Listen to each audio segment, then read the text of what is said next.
उन्हें मतलब आर्मी वाले उनको बना के तो जाके तो मतलब वो पिक्चर वगैरह बनाई सोशल मीडिया पे। जय हिंद। हम लोग का पड़ोसी मित्र चाइना जो है वो भारत के साथ खिलवाड़ कर रहा था, वो बड़ा उड़ रहा था लेकिन उसी के साथ खेला हो गया। अब इसको समझते हैं क्या क्या खेला होगा।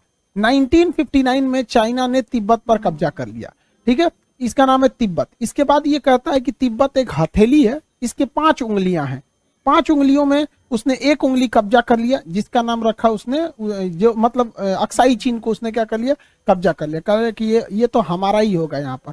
उसके अलावा ये कहता है कि नेपाल भी इसी का है, सिक्किम भी इसका है, भूटान भी इसका है, अरुणाचल प्रदेश भी इसका है, तो सब इसका। कहता है हथेली है वो तिब्बत और ये उसकी 5 उंगलियां। ये 5 उंगली के चक्कर में वो सबसे ज्यादा भिड़ा है किसके ऊपर, अरुणाचल प्रदेश को। अरुणाचल प्रदेश को वो कहता है कि ये दक्षिणी तिब्बत है, यानी तिब्बत का दक्षिणी भाग। तो जरा तुम्हारा खुद का तिब्बत नहीं है, कब्जा किया था, अब यहाँ पर वो कहता है दक्षिणी तिब्बत है। तो अरुणाचल प्रदेश ये रहा हम लोग का सबसे पूर्वी राज्य अरुणाचल प्रदेश। यहाँ सबसे पहले सूर्योदय होता था, इसे उगते सूरज का देश का राज्य कहा जाता है भारत में। अरुणाचल प्रदेश का पुराना नाम नेफा था, ये एग्जाम में क्वेश्चन पूछेगा। नॉर्थ ईस्ट फ्रंटियर एजेंसी कहते हैं। यहाँ 3 सबसे प्रमुख पर्वत है, डापला मिसमी और पटकोई। डापला मिसमी और पटकोई कई तो पर्वत है सब यहाँ पर। यहाँ पे अबीर और डाफला पहाड़ियाँ चाय के लिए फेमस है। अरुणाचल प्रदेश क्या कहता है कि यहाँ की तवांग घाटी यहाँ बहुत फेमस है यहाँ पर अरुणाचल प्रदेश में। इसके 15 शहरों का उसने नाम बदल दिया, गांव का नाम बदल के चाइनीज भाषा में रख दिया। ये उसकी एक स्ट्रेटजी रही है, मनोवैज्ञानिक दबाव बनाएगा इस तरह से, कल अलग अलग तरह से। खैर इसका बहुत ज्यादा कोई इफेक्ट पड़ने वाले नहीं है, किसी का नाम कुछ भी रख देने से नहीं हो सकता है। आकाश नाम का लड़का भी धरती पे ठोकर खा सकता है, तो नाम से कोई फर्क नहीं पड़ता है। बस हम लोग के लिए सबसे बड़ा प्लस पॉइंट होता है ये नॉर्थ ईस्ट वाले लोग होते हैं ना, बड़ा हमारे साथ देशभक्त होते हैं। भारत ने ऐसी कोई लड़ाई नहीं लड़ी जिसमें इन गोरखाओं ने साथ नहीं दिया हम लोग का। और हम लोग के लिए क्या है कि हम लोग इनके साथ कभी कभी सौतेला व्यवहार करने लगते हैं। देखिए हमारे यहाँ कोई भी योजना बनेगी, हाईवे बनेगा, दिल्ली मुंबई गुजरात इस साइड में बनेगा, मॉल बनेंगे, स्टेडियम बनेगा, क्रिकेट बनेगा, प्रधानमंत्री का दौरा होगा, जो भी होगा हम लोग इधर की ओर ज्यादा करते हैं। साउथ इंडिया की ओर भी ठीक ठाक डेवलपमेंट करते हैं, इधर बाढ़ के भरोसे छोड़ देते हैं नेचुरल वगैरह पे। फिर भी ये लोग इतनी देशभक्ति दिखाते हैं, सैल्यूट है इन लोगों को, नॉर्थ ईस्ट वाले लोग को। ये लोग डट के कहते हैं कि हम चाइनीज है ही नहीं है, हम लोग क्या है, इंडियन है। जबकि इंडिया यहाँ चाइना यहाँ से बहुत ज्यादा लुभावने वादे करता है। ये गांव बसा देता है चाइना, वहाँ बिजली पानी हर चीज देता है, कहता आ जाओ। लेकिन यहाँ के लोगों को सैल्यूट, कहते हैं कि भैया हम जहाँ हैं वहीं सही है, झोपड़ी है मेरा लेकिन भारत में रहेंगे। तो ये 15 शहरों का ये नाम बदलने की कोशिश कर रहा है चाइना है। इसके अलावा यहाँ पर गलवान घाटी में वो फंस गया है पहाड़ी के नीचे। भारतीय सेना आ गई है ऊपर, वो आ गया है नीचे। अब उसको समझ में नहीं आ रहा है करे तो क्या करे, क्योंकि पहाड़ी पे हमेशा एडवांटेज मिलता है। ये देखिए ये जम्मू कश्मीर हो गया और ये लद्दाख का एरिया हो गया। लद्दाख के इस एरिया के पास है गलवान घाटी। अब गलवान घाटी यहाँ पर है, ये वाला एरिया है आपका गलवान घाटी। इसके ऊपर में चाइना घिर गया है, क्योंकि यहाँ पर सबसे ऊंचा एयरपोर्ट भारत का दौलत बेग ओल्डी यहाँ का सबसे मतलब स्ट्रेटेजिक लोकेशन पे एयरफोर्स का एयरबेस है। और यहाँ अक्साई, यहाँ पे सियाचिन ग्लेशियर है। तो ऊपर से तो हम लोग इसको घेर लिए हैं और नीचे से भी ये घिर गया है। नीचे से कैसे घिर गया है, तो नीचे से पहाड़ियों से घिर गया है। देखिए ये गलवान घाटी है, यहाँ पर इंसिडेंट हुआ था गलवान घाटी में। ये सारी पहाड़ियां छोटी हैं और यहाँ पे चाइना है, और ये जितनी पहाड़ियां हैं ये सब बड़ी बड़ी हैं, इनकी ऊंचाई ज्यादा है। तो यहाँ से चाइना वहां घिर गया है। यही जगह पे था, चाइना ने अस्थायी रूप से यहाँ पर लगा दिया था टेंट वगैरह। बाद में भारत सरकार ने इस पे जेसीबी चलवा दिए, यहाँ पे वापस भेजा गया इसको। यहाँ पर इस इंसिडेंट्स में यहीं पर वो लोग लगा के बैठे थे। और 15 जून 2020 को हमारे कर्नल संतोष बाबू के नेतृत्व में यहाँ से जब आर्मी गई थी तो हमारे जवान यहीं पर शहीद हुए थे यहाँ पे। और ये पहाड़ी नीचे है और भारत के पास ये है। चाइना क्या कर रहा था ना, इस एरिया में घुसपैठ करने की कोशिश कर रहा था। भारत ने उसको अच्छा से जवाब दिया। ये जितने बड़े बड़े पहाड़ हैं इसके ऊपर भारत आ गया, इस ऊंचाई वाले पहाड़ पर। अब चाइना बेचारा इधर घिर गया और ये है भारत के बड़े बड़े पहाड़ी एरिया, ये पूरे बड़े बड़े। उसको लग रहा था कि वो यहाँ पर कब्जा कर पाएगा, इस झील पर, पैंगसो लेक पर।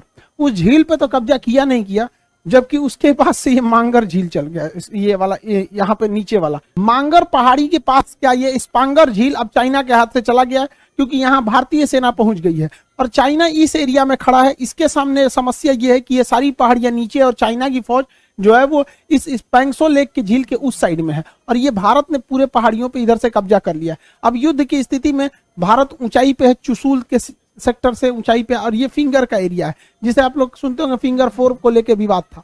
अब ये यहाँ पे चाइना, उसका भारत का कहना है कि तुम 8 फिंगर के पीछे जाओ, चाइना कह रहा है कि हम 8 से ज्यादा, हम फिंगर 4 पे रहेंगे, यहाँ पे रहेंगे। तो जब ये यहाँ पे कब्जा करना चालू किया तो भारत ने ना इधर से सब कब्जा कर लिया ये पूरा। अब बेचारे वो फंस गए हैं सब, क्या करें सब। तो कह रहा है ठीक है हम चले जाएंगे, तो कहते जाना है जाओ या तो मत जाओ, ये तो हम लोग हाइट पे ही हैं यहाँ पे। उसके लिए सरदर्द बना, अब वहां पे पुल बनाने के लिए सोच रहा है। भारत ने कई सारे मेन पॉइंट पर कब्जा कर रखा है। यहाँ पे चाइनीज है सब। यहाँ की सबसे बड़ी की देखिए चुशूल सेक्टर, चुशूल हो गया यहाँ पर, हेलमेट माउंटेन हो गया, ब्लैक टॉप हो गया यहाँ पर, और मांगोर लेक हो गया, मांगोर पहाड़ियां, ये चारों पर भारत ने कब्जा कर लिया। और उसके बाद ये स्पांगोर लेक है, यहाँ पर तो भारत का नियंत्रण हो गया। और आप देखेंगे कि वो एकदम नीचे की ओर है, वो सारी की पहाड़ियां नीचे की ओर है, इसलिए वो उसको कोई खास फायदा नहीं होगा। इसलिए चाइना अब यहाँ पर ब्रिज बनाने के लिए सोच रहा है कैसे भी इस घाटी के ऊपर। यहाँ पे चाइना फंस गया है और यहाँ पे आने के पहले उसको छोटे छोटे यहाँ पे ब्रिज बनाना पड़ रहा है। भारत इस ऊंचे ऊंचे पहाड़ियों पे खड़ा हुआ है यहाँ पर, इसलिए वो एक टेम्पोररी ब्रिज बनाया है गलवान घाटी, गलवान के पास नदी के ऊपर। यहाँ पे छोटा सा ये हॉर्नट फोर्ट के पास छोटा सा ब्रिज बना रहा है टेम्पोररी, क्योंकि अगर ये ब्रिज नहीं बनाएगा तो इसके सैनिक ऐसे ही पिटाएंगे। देखिए हमारे कमांडर साहब, देखिए किस तरह कर्नल साहब थूर रहे हैं इसको, फिर बाद में इसको वीडियो बनाना पड़ेगा। इस नीचे वाले एरिया में उसको कुछ नहीं कर पाएगा। वहां पर कभी भी पहाड़ पर हाइट का फायदा होता है। ये ब्लैक टॉप हो गया, ये चुशूल सेक्टर हो गया, ये सब एरिया से भारत को काफी ज्यादा फायदा होगा। और यहाँ से सड़कें भी प्रॉपर बना ली गई है भारत द्वारा। आप देखेंगे तो इसमें प्रॉपर ढंग से सड़क बना ली गई है। और यहाँ पर भारत ने अपना बेस भी बना के रखा है, जो सैन्य अड्डा है उसको भी बना के रखा गया है। तो ये भारत के लिए काफी प्लस पॉइंट साबित हो जाएगा यहाँ पर, इसीलिए चाइना को डर लगता है। ये ITBP का है, आप देखिए अंतरिक्ष से भी दिख रहा है ITBP यहाँ लिखा हुआ है भारत का यहाँ पर वो। तो ये चाइना के लिए बहुत बड़ा टेंशन की बात है कि हमेशा जहां पर नहीं भारत का रोड वगैरह नहीं थे, वहां इतनी अच्छी भारत ने सड़कें कैसे बना ली, ये दूर से आपको नहीं समझ में आ रहा होगा यहाँ पर। और ये एरिया में है, और ये झील है यहाँ पे। सोच रहा तुम कहाँ से आओगे यहाँ पे, झील के पास से भारत रोक ही देगा यहाँ। लेकिन चीन की जो सेना है यहाँ, उसके पब्लिक है, उसको तो लग गया कि ये तो चीन का प्रोपोगेंडा है। इसके लिए वो अपने सोशल मीडिया के माध्यम से प्रचार करना चाह रहा था। उसने क्या किया कि अपना तिरंगा तो उसका है नहीं, ये लाल झंडा लेके लहराता है, और यहाँ चाइनीज भाषा में कुछ लिखा है जिसका मतलब होता है कि हम अपनी 1 इंच भी जमीन नहीं छोड़ेंगे यहाँ पर।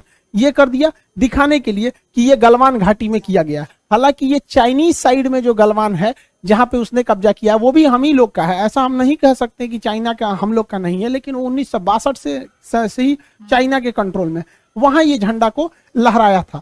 तो भारत ने ये झंडा, और भारत में लगा लोगों की इधर लगाया, बाद में पता चला कि वो इंडिया वाले एरिया में नहीं है।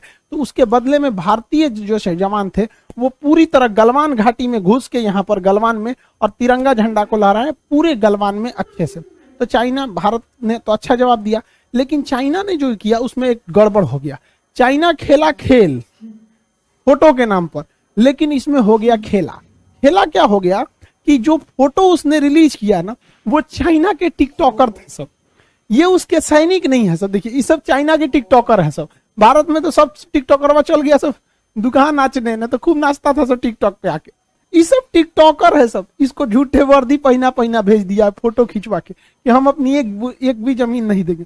अब टिकटॉकर सब तो अपने हाईलाइट होता है सब, कुछ पहन के नाचने लगता है सब। तो ये सब हाईलाइट था, तो चाइना के लोग पहचान गए, रे ससुरा तो नहीं, तू कह रहा है कि हम 1 इंच जमीन नहीं दे। टिकटॉकर सब साड़ी पहन के घूमने वाला सब, ये सब क्या करेगा सब वहां पे। अब चाइना के सोशल मीडिया पे बवाल हो गया। अब चाइना की कम्युनिस्ट पार्टी ने कहा कि कोई भी सेना पे अगर सवाल उठाता है तो उसको जेल भेज दीजिए। वाह रे भैया वाह, जेल चल गया सब, जिसने भी सवाल पूछा जेल चला गया चाइना के अंदर में। चाइना में सोशल मीडिया, आप इंटरनेशनल सोशल मीडिया यूज नहीं कर सकते, बल्कि चाइनीज वर्जन यूज करेंगे। यूट्यूब को यूकू कहता है चाइना वहां पर, गूगल को बाइडू कहता है, फेसबुक को वीचैट, तो ये ज्यादा फेमस है वहां पे वीचैट, और यूकू फेमस है वहां पे। ट्विटर जो होता है वहां पे वीवू कहलाता है ट्विटर।